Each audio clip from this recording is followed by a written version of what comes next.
Hello everyone, I'm Mitch Hanley from Hive, and today I'm just going to show you guys how to create your first check-in inventory report using Hive. So whether you're a new user or a well-established user and you just want a bit of a refresher on how to create check-in reports in Hive, that's what I'm going to show you today.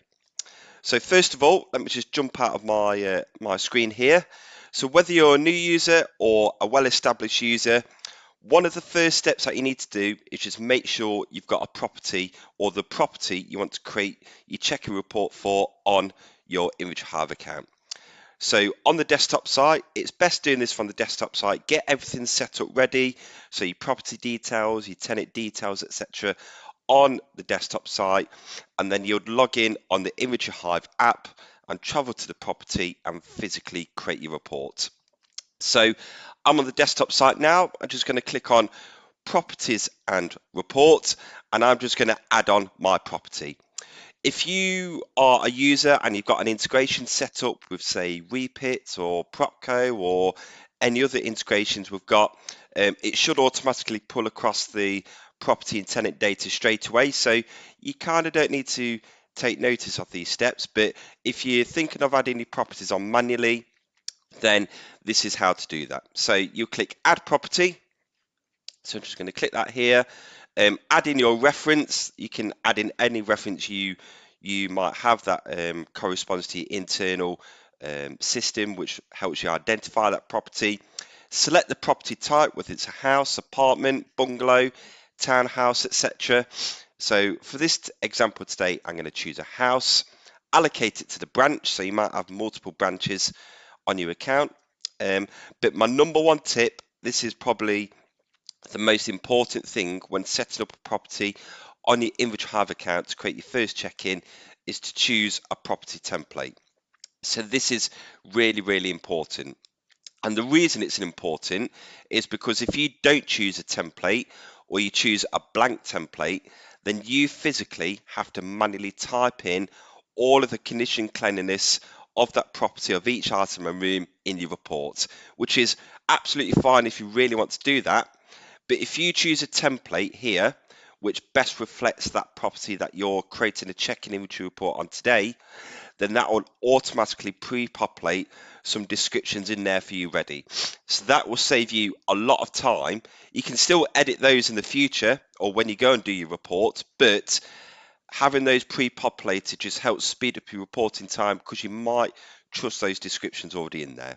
So just for today's demonstration or today's webinar, I'm going to select that the property is unfurnished house, which is generally in a good condition. We've got furnished in a fair, furnished in a good, but I'm just going to go unfurnished in a good condition today. You can search the address by the postcode and that will auto fill in, or just manually type in. So I'm just going to put in a example one here now. Select the country that the property is based in. So the reason this is also important as well is because in the UK, we'll also give you prompts to some compliance questions as well related to where that property is based. So if you selected Wales or Scotland or Northern Ireland, for example, the compliance checklist questions that you can answer when completing a report will automatically get added in as well. But for today, I'm just going to choose England. And then I'm going to choose an exterior property photo as well. So I'm just going to choose this from my library. Just bear 1 second. You can do this from the app if you really want to, but I just find it slightly easier setting up properties on the desktop site. You can put in some extra property info as well if you want to. Click Save and Next, and then it will ask you to choose the rooms in the property. So I'm going to say it's got 2 bedrooms, 2 en suites, living room, dining room, kitchen, etc. So just choose the rooms here of what's in the property basically. So doing this again helps speed up your property reporting time because it means you don't have to do this at the property. But if you do get to the property, you do have the facility to edit this while you're there.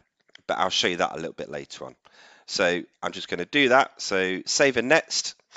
Then the next thing to do, it was to list out all of the properties in your property, sorry, all of the rooms in your property. Again, you can list them out here. You can delete the ones out that you don't need, or if you want to add any specific rooms, like a snooker room, for example, you can do that by just clicking add another room, choose from the drop down list here, or just type it in. So I'm just going to type in snooker room. I'll be impressed if the property has a snooker room. So yeah, so you can add that in. That gets added to your property. But if you don't want to include that, just hit the bin and delete it out. Another tip for you as well is to order the rooms on how you think you plan on inspecting the property. So typically, when you go and do a check-in inventory report or an inspection report at the property, you would typically start on the ground floor and maybe go clockwise. So you might start with the entrance hallway, then it might be the living room on the left, then it's followed by the kitchen, then the dining room, etc. So just reorder the rooms based on how you think you're going to inspect them. But again, you can edit this while you're at the property. So you click Save and Next, and the next thing to do is it will ask you whether you want to do any utility meter details. So you can click Not Required. So when you go do the property, you don't need to do anything there. You can add them later on. So you might not have the information to hand now, but you will do when you get to the property, or you can add them now. So this is where, if you have got the details on the utility meter details at the property, then you can add those in. So I'm just going to do that now. So I'm just going to do an example gas meter today. Whether it's a standard dial or prepaid, you give it a name, add in the supply if you know it. Again, you can put not applicable if you want to, and you can type in the serial number here if you really want to, or if you've got a photograph of that meter reading, if you add that in, like I'm going to show you now, it should capture the photograph. So I'm going to add this one in. The software will scan that photograph and you can select that serial number and it will pre-populate then. So something a little bit clever that we've done, but again, you can free type that in if you want to. Select the location of that, so it's an exterior in the rear, the example I've chose today, and I'm going to just add in another photo as well, just showing that. Again, you can do this all at the property if you really want to. So my number one tip when setting up your property is to make sure you have all of the information to hand. If you have, set it up on the desktop site, and then it just saves you time at the property. So now that property is set up, it's all here. But before I can set up or create my first check-in inventory, I need to add in some tenants details. So there's a little prompt here that will say set up report. So you can click here and that will enable you to add in some tenants details, or you can click on the cog here and click add tenancy. Something else as well is if you've made a mistake with the address or the rooms of the property or anything like that, you can click edit property and you can go through and change those if you want to. But I'm not going to do that now. I'm just going to add in my tenancy. You can add, then it will ask you when you'd like to add in the tenant's details. So you can add them in now, add them in later on, or put not required. So it's totally up to you. But just for today, just to show you how it works, I'm just going to put add now. Choose the type of tenancy, whether it's a single, joint, multiple, or HMO. If you click on these, there's a little bit of description at the bottom, just giving you a bit of context on what to choose. But just for today's example, I'm just going to choose a single tenancy. The tenancy start date, so I'm just going to say the tenants are due to move in tomorrow. The management category, and any other information as well. So just fill these in. And then the next thing is to fill in the tenant's details here. So this is quite an important step because when filling this in, it's important to capture the tenant's telephone number and email address. And the reason that is, we don't use that for any marketing purposes or anything like that. We don't use that data at all. All it does is that when you create your check-in report, you had the facility to email this report to your tenant through Inventory Hive. So what the tenant can then do, which I'll show you later on, is provide feedback on your check-in report designed to reduce disputes. So they can engage with the report when they move in, add any comments, which I'll show you very shortly. And yeah, it's just designed to reduce a dispute. So I'm just going to fill that in now. Just going to put in Joe Blogs. A telephone number, which I'll leave blank for this time being, and then just you put in an email address in as well, which I'll leave blank today, but you just populate an email address. So I'm going to click save. I've got my tenant's details added in, and now I'm ready to add my report. So you just click add report. So to create your first check-in report, it will ask you to choose the report type. So you can choose between an inventory and a check-in. But the main differences between those two is that on a check-in inventory report, there's just a little bit more detail to help cover off the main things when a tenant moves in, such as photographs of keys, compliance questions, etc. So I strongly advise choosing a check-in report when you have got a tenant due to move in. So I'm going to choose a check-in report, and because it's my first report for this property, I'm going to start from scratch. So I'm going to do that. You click save and next, and that report will get set up.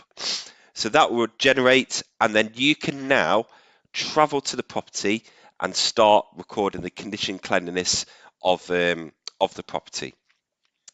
So the next thing is to make sure you've got the Inventory Hive app downloaded on your iPhone or Android device. You can download it from the Apple or Google Play Store. And then my first tip is to put the app in offline mode. So if you're unsure what offline mode is sometimes when you travel to the property and you're, say, browsing the internet or using mobile data, etc., the signal is typically not very good at the property.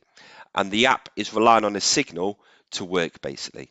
But if you put the app in offline mode, it cuts the signal off from the app to the cloud-based servers, meaning the app performs to the best of its ability without needing a signal. So basically, the app works normally without relying on a signal, basically. So if you're like in a bunker underground or on the tube, for example, obviously you've got no signal and nothing will work. Whereas if you put the app in offline mode, it will work perfectly normally. So to put the app in offline mode, first of all, to make sure you've got your sync settings set up, I typically recommend your sync settings being the last 7 days. So what that does is it will have all of the reports that are in a draft state on your phone or on your tablet device that have been created in the last 7 days. So make sure that's your sync settings, basically. And to go offline, all you simply do is tap the 3 dots in the top right hand corner, and there's a button that says go offline. Once your app is in offline mode, there's a red banner which appears at the top. So that means the app's offline, you can start carrying on creating your reports. Then once you've done your reports and you've completed everything, make sure you travel back to the office. You've got a good, strong Wi-Fi signal or 5G signal. And then there's a button which will say tap here, sync required. And that will transfer all of the work that you've done at the property, like your photos, your condition cleanliness, etc. You tap that button and that will transfer all of the work back up onto the cloud, and you can finish off your report.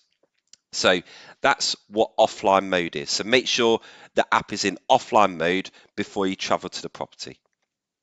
So yeah, so the interface on the desktop site and the app is exactly the same. So all you do is to complete your inventory report and follow these steps here, basically. So there's quite a few steps to do to finish off your report and submit it off to the tenant. So the first step is to go through your rooms and spaces. Here's your list of rooms. Again, you can move them around like I mentioned earlier. You start in the entrance and hallway, and then here's your list of items. You can delete out items that are not in the room, so you might turn up in the entrance and hallway and realise, oh, there's no radiator in here, so I'll delete that out. But there is, say, a doorbell or doormat or anything like that, so you can add those items in as well if you want to. So you just click add item, type it in, and click done, and that item will get added in so you can inspect that. But again, as mentioned, if those items aren't in the room, just simply delete them out. Then you'll typically start in the general overview, and then you'll just record the condition cleanliness. There's various ways to do that. So first of all, you can free type. So you can free type in the box here. Again, exactly the same on the Inventory Hive app. You can choose from our drop-down menu. One second. Which is here. So if you click here, you can select some descriptions that we've like off-the-shelf descriptions that you can use if you want to. So you can select those, they'll get added into your report, or you can use our voice dictation feature. So let me just find that one second. Voice dictation, here we go. So the voice dictation feature is, so on the Inventory Hive app, there's a little button here. If you tap that and you speak into the app, as long as you've got a fairly good signal, it should type out what you're saying. So as long as you're speaking clearly into the app, you just speak into it and it will type out what you're saying. So that's another way to describe your items as well. So you can do that one. But as mentioned as well earlier on, when selecting, when setting up the property, you selected a property template, and that template has populated a description already in there for you. So you can trust that description. You can add any additional info as well. And the next thing to do is to add your photos. If you've got an integration with, if you've got a 360 camera, you can add in 360 photos as well. So how that works is, some people do have 360 cameras, some people don't. Let me just find that one. Here we go. Yeah, so if you've got a 360 camera, what you can do is pair that to the Inventory Hive app. Once that's paired, you can connect, you can put the camera in the middle of the room, make sure you're out of shot, and you can take a 360 photo.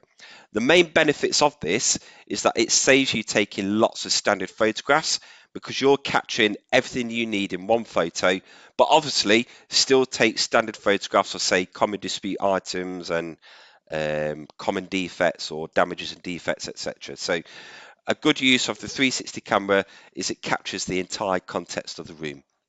And then the next thing you do is to add in some standard photographs as well. So on the Inventory Hive app, when you go in the general overview, there's a button that is available which says take photo. That'll bring up the camera on your phone, and you just go around taking snaps of the general overview of the room.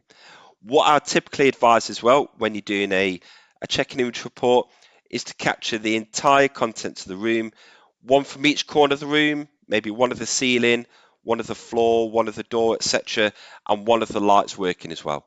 As you can see here, the light, I've got one bulb broken, so you can add that in your report as well. So yeah, so the Inventory Hive app, take your photographs, they'll get slotted in your report in the general overview in that relevant room. So make use of those photographs, they get added in. You can edit the photographs as well if you want to, so you can rotate them, adjust the brightness and contrast if you really want to. And yeah, so just take your photographs, then move on to the next item. So because I'm on the desktop site, I'm just going to select my photo from the library today. So I'm just going to select some random ones that might not be relevant. It's just more for just to show you how it works, basically. So yeah, so those photos are going to go in. But again, it's good practice to take your photos through the app, and the photographs through the app as well are date and time stamped as well. And then at the bottom, there's something where you can, it's like a RAG rating as such, where you can add in the condition cleanliness of the property, whether it's good, very poor, fair, etc. So you can add those in as well. And if there's any maintenance issues you want to raise, you can flag those as well. But in this room here, there's nothing to raise. So I've done the general overview. I click save and next item, so it will take me to the next item, which is the front door. Again, it's already pre-populated in. You can also highlight stuff as well using our text tool features. Highlight it in yellow, bold, underline things if you want to make something stand out in your report as well. So you can do that. You can take photographs through the app, as is mentioned, and they will get added in. So the main things really is just go around your report, your property, record the condition cleanliness, click save and next, and just if you trust the template as well, make sure you do that. Another tip for you as well is sometimes in a property you might find something which is like a common item or a common description. Say for example the ceilings. You might realise in 9 out of the 10 rooms all of the ceilings are exactly the same. So the free of marks, modern cobwebs, they are plastered and painted, they are free of marks and mould, and I'm just going to put some example text in here. What you can do is, rather than typing that out again in the next room, in the next ceiling, in the kitchen, for example, or one of the bedrooms, you can tick this button here called Clone Item Description. So what that will do is that will copy all of this and this to all of the ceilings in the property in the inspection report. So I'm just going to click Save and Next. That will get copied over.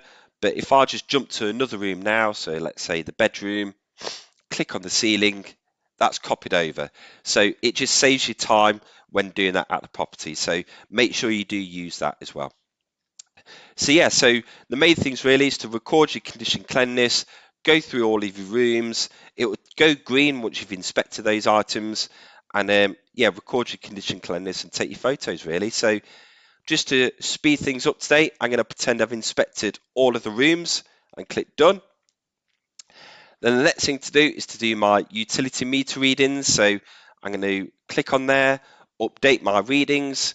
Again, you can type those in here manually, or you can add a photograph of that as well. So I'm going to add a photograph of my readings. Let me just find one here. In it goes. If the app is online mode, it does scan the photograph as mentioned before. You can catch those readings through the image recognition, or you can manually type it in and add in the meter reading date. So that's gone in. So that's done. You can add in some additional photographs as well if you want to, just to add some additional context of the meter readings. So I'm just going to add some photos in as well. You can add some notes in at the bottom and click done. So that's done. Next thing to do is some report notes. So you can add in some additional front cover notes if you really want to. But if you don't, just leave this blank. It's an optional field. And you can also add in the landlord's name if you want to, and that will appear on the front cover as well, report. So if I just put my name as an example, and that will appear on the front cover of the report if you want to. Again, it's an optional field. So that's done. The next thing to do is document serving. So this is quite an important field really. So typically when you have some tenants moving into the property, you might serve some documents along with this check-in image report that they'll get. Say for example, a how to rent guide, an EPC, a gas safety certificate. So what you can do is, if you answer this as yes, you can attach these to this check-in report. So when this report gets emailed to the tenant, they'll get these documents as well. So we've automatically attached the how to rent guide for you. I'm going to attach a gas safety certificate. So I'm going to add that in now. Gas safety, there we go, and click done. It's probably best doing this from the desktop site because you will typically have these documents saved locally on your computer rather than on the Inventory Hive app. So that document's uploaded as well. So yeah, so I'm just going to attach those 3 documents. There's some other documents you can attach as well. So I'm just going to add those in later on. But they've gone in. You can add in some custom documents as well, say a fire evacuation plan if you want to. Evacuation. So I'm going to add that in, upload my document, and that can get uploaded as well. So you can add in custom documents as well. So that's done. So the next step is some health and safety compliance questions as well. So as you're aware, from the 1st of October 2022, it's you have to answer some fire health and safety compliance questions as well. So you can leave these questions as not applicable if you want to, and they won't get added in your report. But what I'd recommend is to answer these questions and they'll get embedded in your check-in report. If you want some more context about these, just click on these little question marks and it will give you some context about each question. So I'm just going to quickly answer these now. Just going to answer these as yes, just to speed things up a bit. You can add in some compliance photos as well if you want to, and some notes, and click done. So those questions will get added into your report. Something else I've just remembered, which I probably should have covered off earlier on, is let me just go back to my rooms and spaces. This goes back to the compliance question stuff. So I'm just going to go to the entrance and hallway. So smoke alarms and heat and sensor alarms, etc. It's important to highlight as well in your report when they were tested and the expiry date of those alarms. So when you're doing your checking report on smoke alarms, for example, it will say here enable compliance flag. If that's ticked, you can record the date that was tested and record the date of expiry.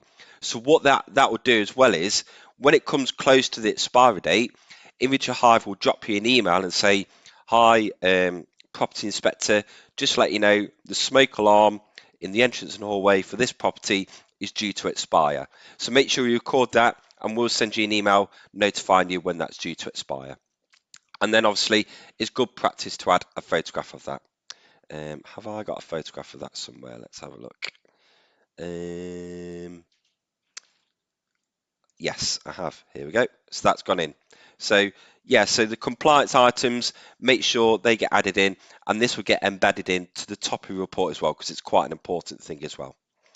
So now I've done that, the next thing to do is some fire door compliance questions as well. So typically, not everyone would need to answer these, but fire doors should typically be present in buildings with 2 or more domestic premises and common parts where residents would pass through when evacuating during a fire. So not all properties will be applicable for these fire door compliance questions, but if it is, you tick yes, some questions pop down, and again, you can answer these and these will get embedded in your report. So it just shows some additional compliance in your property. And again, just click on these question marks if you want some additional context on these questions. So that's gone in. The next thing to do is I prefer personally to do the check-in questions first before the signatures and approvals. So I'm just going to do that now. Excuse me. So it asks you were the keys photographed and tested. Yes, there were. So I'm going to add those in. Let's find some keys. So they're going to get uploaded in. You can do the same with appliance manuals as well. And you can also answer some additional fitness for human habitation and compliance steps as well. So I'm going to tick yes. And again, you can answer these questions and these will also get embedded in your report. So it just shows you're looking at the property, you've inspected everything accordingly, and that will get added in. So I'm just going to quickly run through these and click done. So they've gone in. My next step, you can see here, everything's gone green of everything that I've completed, so you can clearly monitor what's been done. Next step is my signatures and approvals. So it will ask me, was the tenant present during the inspection? So usually when doing a checking report, 99.9% of the time, the tenant isn't present because they've not moved into the property yet. So I'm just going to tick no for that. Would you like the tenant to sign for this report? Yes, obviously, it's good practice to do so, and also it gives the tenant opportunity to sign it off and confirm they're happy with the report. Question 3 is fairly not applicable really. It says if the tenant is present now, do you want them to sign to confirm receipt of the report? I'll typically tick that as no because they're not present anyway right now anyway. But the last question is probably the most important one. It says, would you like to send an electronic copy to the tenant for the paperless approval using inventory sign? So if that's ticked as yes, what that will do is that it will email this report to the tenant so they can provide feedback on the report and sign to confirm receipt of that. So I'm going to leave that as yes. You put in the inspector's name, so myself, sign it off, put the date, and click done.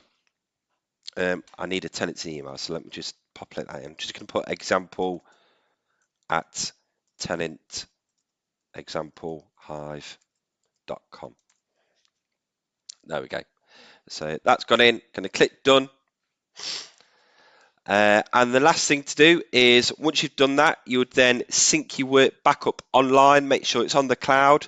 You can't preview your report until the work's been transferred or synced back up online. Once that's done, what I'd typically recommend is to log in on the desktop site like I'm doing now and just preview that report. This just gives you a preview of what's going to be emailed out to the tenant. So you can have your company logo on your report as well. You've got your glossary terms, which we've put in there for you as well already. The health and safety compliance questions, the fire door compliance questions, also the compliance items were flagged, like the smoke alarm and the description, when it was tested and the expiry date and the photograph. The documents as well, so they've been attached to the report. And then you've got your condition cleanliness of each room, your habitation questions, utility details, and then the descriptions for each item. So this is what your report looks like. You've got your photos, which are date and time stamped, and everything's in your report ready. So this is also showing you why it's good to choose a template as well when setting up your property, because it's already pre-populated all these descriptions in ready. But again, as mentioned, you can go around and edit those if you want to. So that's done. I'm happy with that preview, and now I'm going to submit this to the tenant. So when I click submit, your tenant will then get a text message on your phone, and then they'll also get an email asking them to confirm safe receipt of that report. So there's 2 steps now. So you can track the progress of your report here. So typically on my account here, just for example, I've got my tenant's got 9 days to have a look at the report and provide feedback, but you can change that to whatever you like. But it's good practice to maybe start it at 7 days.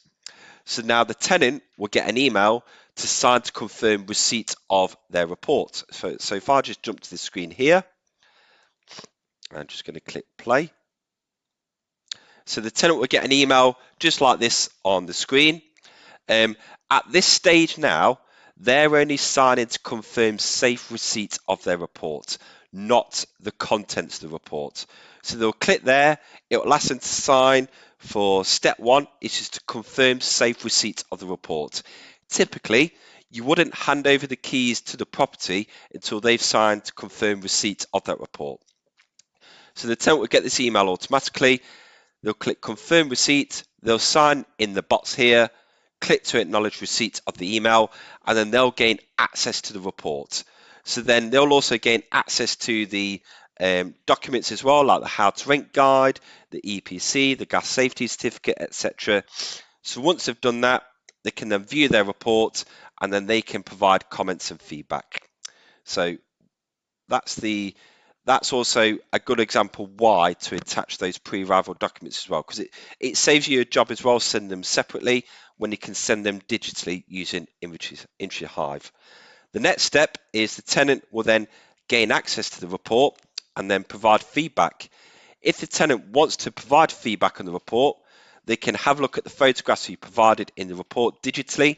So this is the example of the 360 photo added in the report. But there's a key question that the tenant can then answer basically. So you'll see here, these are the descriptions that you've added in the report. Say, for example, in the living room and the lounge, the door frame and skirting was free of marks, dents and dust, the condition good, and the cleanliness is good. So if the tenant agrees with that, they can leave the question, the answer here is yes. They don't provide any feedback, they're happy with that description. But if the tenant does want to provide feedback, what they can do is they can tick no. So say, for example, they're not happy with the description of the radiator, they can say that there are some dents and scratch marks on the radiator. They can type that in, but they must evidence that with a photograph. So that'll bring up the camera on the phone or however they want to upload that photograph, and they can upload that into the report. Bearing in mind, you as the property inspector will get a notification if the tenant does provide feedback of this, and then you can agree you can basically agree